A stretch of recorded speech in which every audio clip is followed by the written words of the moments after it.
Ghost in the House, posted by Venus Moon 95. I'm not so sure how to get this started, so fuck it. Let's begin. When I was little, my family and I lived in a small house on the outskirts of Houston. The way the house was laid out was that you would walk in from the front door, and to your left was the kitchen and breakfast nook. Forward was the living room with the dining area behind it, and to your right was a long hallway that led to my two brothers' room, my parents' room, and my room. My mum raised us Catholic and blessed our house regularly, and my dad, as well, was very superstitious. The house itself was somewhat old, being built in the 60s or 70s. Anyway, my first experience in the house happened when I was young, maybe 5 or 6. Since I was born, I always had my own room, and my two brothers shared a room, which was right next to mine. One night, I woke up needing to pee really bad. The bathroom was located right in the center of the long-ass hallway. It was in the middle of the night, so the hallway was pitch black. The only light source was my series of night lights. I stood at the end of the hallway, staring towards the living room. I remember a feeling of intense fear and seeing a tall, dark figure crouch down and move towards me. I screamed, waking literally everyone in the house. That night, and about a year after, I always slept in my parents' room. As the years went by, my older brother and I started experiencing things that no one else except our family dog seemed to notice. It was always little things. Doors would open and slam shut, TV turn off and on, and we could hear walking in the attic. My dad would try to explain to us that the footsteps in the attic were from the raccoons. Being kids, we believed it was raccoons, because why would Dad lie about it? Found out years later, he only told us that to keep us and himself from getting scared. So one day, my mum and dad were at work, leaving my two big brothers and myself alone in the house. My brothers were outside playing basketball, and I was inside watching TV. I was about 8 or 9 at the time. The TV randomly switched to the static channel. I flipped the channel back to what I was watching, ignoring the sudden creep of fear crawling up my spine. The TV switched back again, and I turned it off. From where I was sitting, I could almost see the end of the hallway and felt that something was there, in my brother's room. I got up and walked to the hallway and stared down at my brother's door. The doorknob turned, and I froze.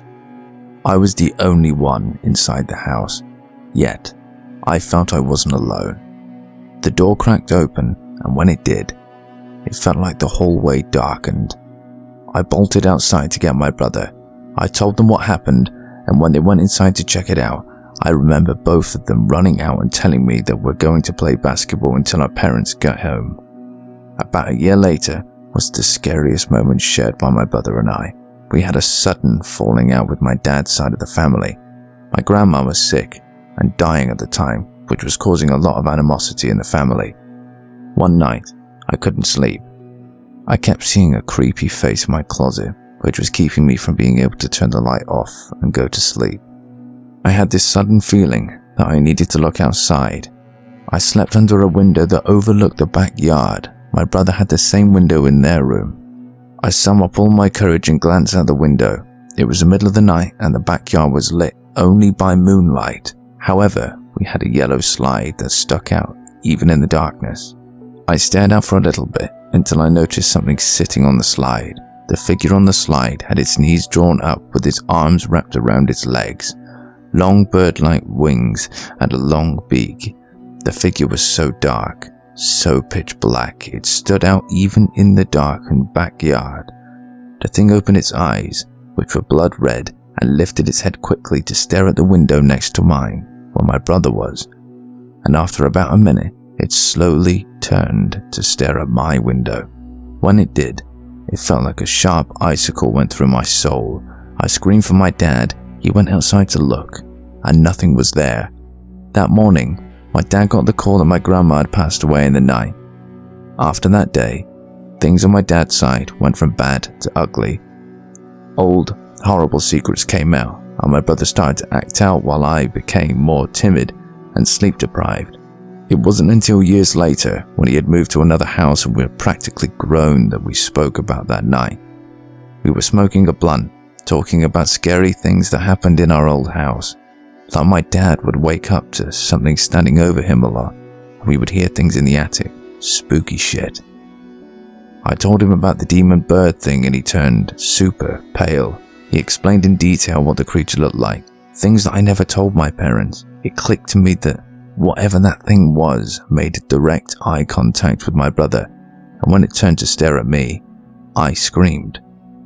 My other brother tried to tell us that we were just fucked up and watched too many scary stories, but I know what I saw.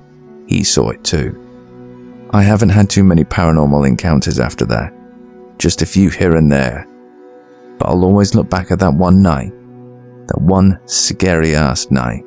I still wonder, nearly 20 years have passed since I saw that creature. What was it, and why was it in our backyard?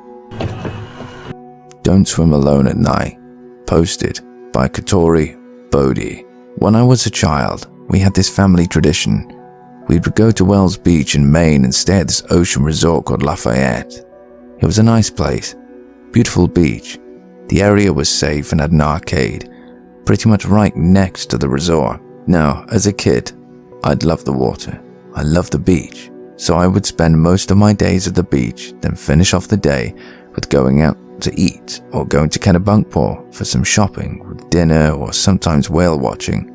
So at night, when my parents wanted to relax, I would hit up the pool at the resort or the arcade, sometimes both. One year, they had some pretty sweet renovations to the pool and added a waterfall jacuzzi. Now, being on vacation was fun, but I always felt a bit lonely.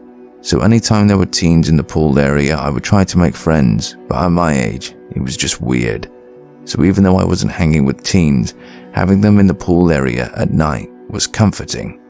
Now, I do want to mention that they had never had a lifeguard or set pool hours. As long as you had a room key, you could gain access to the pool, and this was back in the 90s. So I'm doing my night ritual swimming in the deep end, listening to the teens in the jacuzzi. I dive deep underwater, and as I'm about to surface, I feel my foot being grabbed and I'm being pulled under. I remember kicking, thinking one of the teens is playing a trick because I felt them let go, but as soon as I'm about to surface again, I'm pulled down hard to the bottom. I'm scared and angry, thinking they are going to drown me. I'm in full panic mode, kicking as hard as I can to reach the surface, and I grab onto the wall and boost myself up out of the water and scream, "Why would you?" But the teens are gone, and the pool is empty. I'm in tears at this point. I'm looking around for anyone, and I realize I'm completely alone. Even the front desk lady's gone. I don't even toss a towel around me. I run barefoot out the door to my hotel room. It's been decades, and I still don't go swimming alone at night.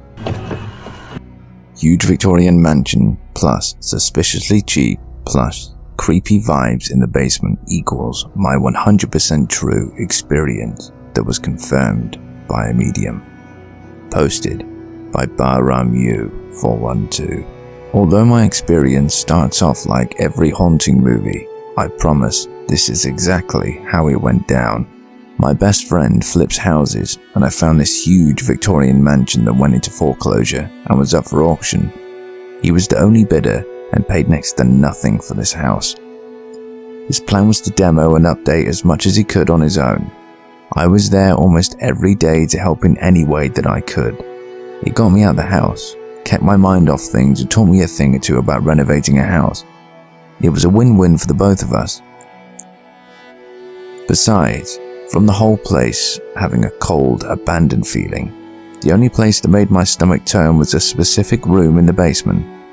I feel like I could pinpoint the exact corner where the bad vibes were coming from, and voiced this to my friends and his girlfriend many times. I could barely step foot in the room. It felt like an invisible barrier was in front of me. Once I went into the room, I felt sick, bothered, and sad. This had never happened to me before. One night, we were out on the front porch when a neighbor came over and started talking to us about the history of the house. He said it was one of the first ones built in the town. It was part of the Underground Railroad. How fucking cool. At one time, a firehouse, then later a funeral home. We thought it was pretty cool and went to Google to find out more. Unfortunately, all of the history stuff like that was only at the library, so our search stopped there. One day, I arrived at the house before my friend did. He told me to go inside and start getting things ready. Side note, at this point, the only working bathroom was in the basement, and I was the only one in the house. I started getting things ready on the main floor, but kept catching glimpses of things out of the corner of my eye. Thanks for watching. Please do like, share, comment and subscribe for more videos.